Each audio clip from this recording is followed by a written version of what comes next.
Bom, eu queria só colocar um ponto aqui importante. Nós vamos falar muito hoje, como disse a Débora, dia fatídico, começou a taxação dia 6 de agosto, embarques até ontem de produtos brasileiros para os Estados Unidos sem taxação, não vai fazer nenhuma diferença, né? O fato é, a partir de agora, teremos uma nova realidade, vamos abordá-la com profundidade.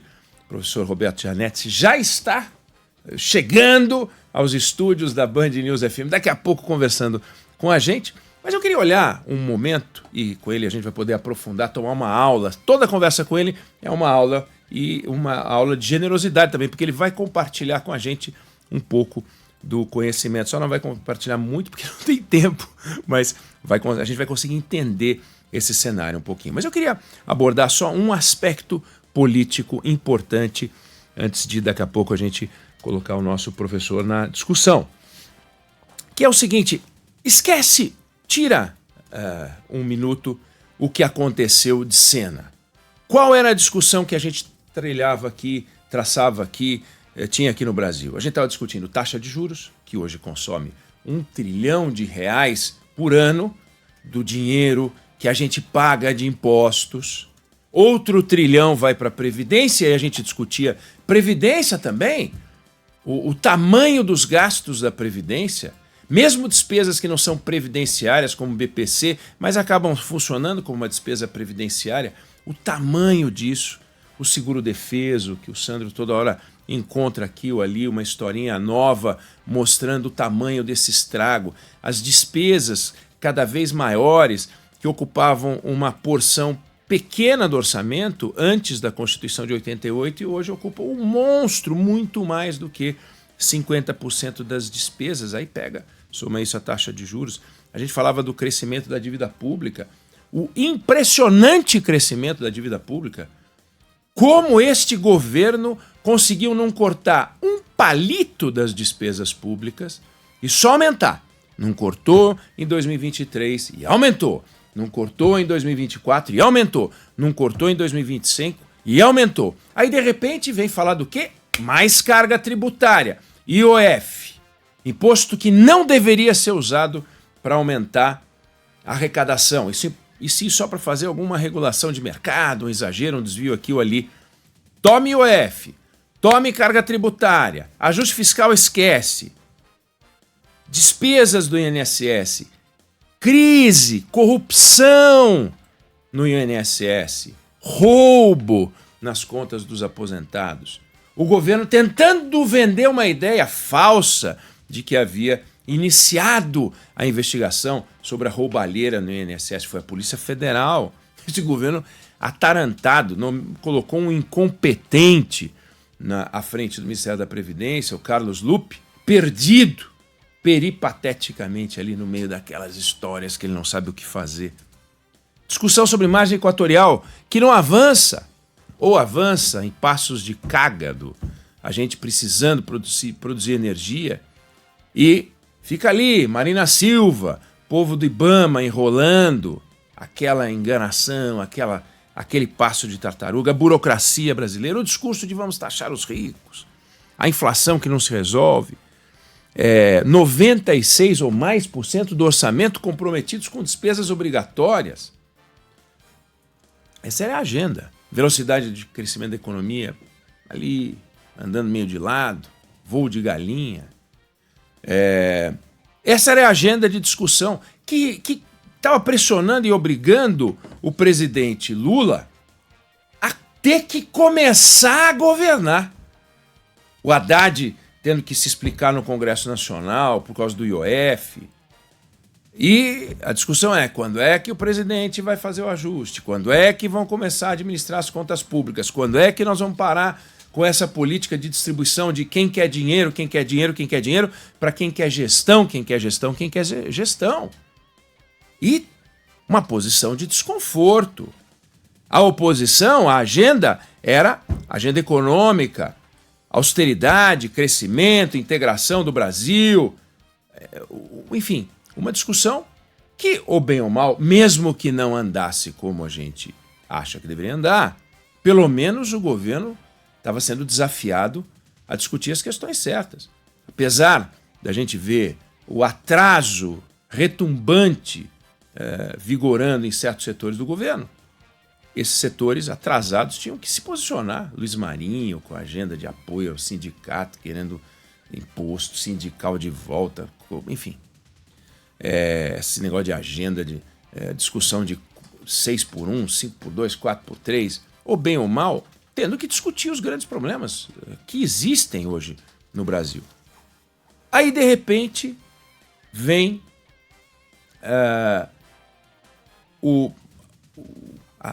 vem aquela taxação, tarifaço americano, um susto, bom pedaço da carta do Donald Trump dedicada a Jair Bolsonaro, um negócio bizarro, uma interferência inacreditável, uma autoridade estrangeira se metendo e condicionando o Brasil a resolver o problema do poder judiciário, que não tem o menor sentido.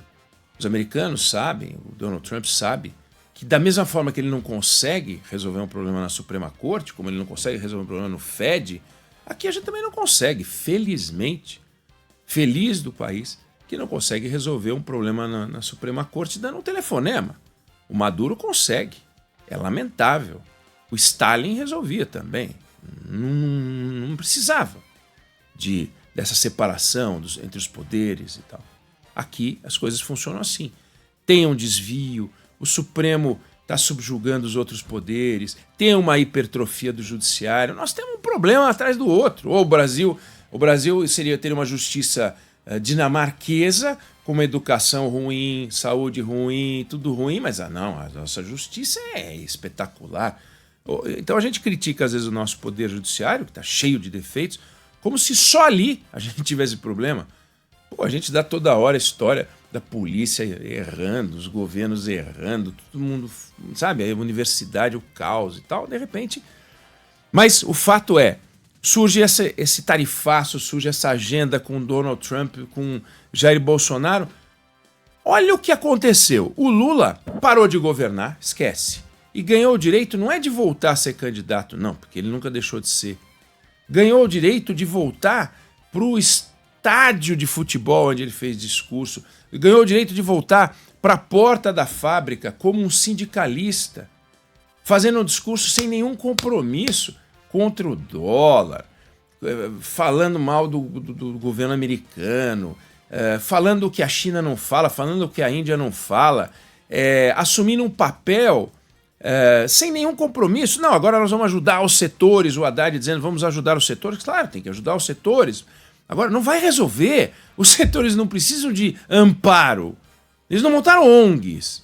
Os setores precisam produzir, vender, ter lucro. Não adianta só dar um salário mínimo, meio salário mínimo, um salário mínimo para os funcionários dos setores que vão ficar combalidos. Não resolve. Claro, é um caos. É a pandemia econômica, a pandemia Trump, mas para alguns setores. Vamos ver. Então o Lula parece que não tem mais que fazer ajuste fiscal, parece que a gente não tem mais nada para resolver, não estamos aumentando a carga tributária, a dívida pública não está aumentando, aliás, vai aumentar ainda mais, a taxa de juros não tem que baixar, a burocracia não tem que mudar, o Brasil não tem que se abrir, a inflação tudo bem, não tem mais, não temos mais que falar da reforma da Previdência, que aliás é um assunto que teria que entrar na pauta imediatamente. O Lula ganhou o direito de não ter mais que governar, ganhou o direito de ficar falando mal do Trump. E ele agora, então, está liberado. E a oposição, que ficava cobrando do governo exatamente os pontos a que me referi, agora está falando em anistia. Quer dizer, olha que agenda podre. A agenda agora é tirar o Alexandre de Moraes, falar de medida cautelar, falar de lei Magnitsky, discutir se tem sustentação jurídica ou não tem, as medidas da rede social do Alexandre de Moraes. O Alexandre de Moraes, a gente fica discutindo o Alexandre de Moraes, fica discutindo a posição do Supremo. Olha isso.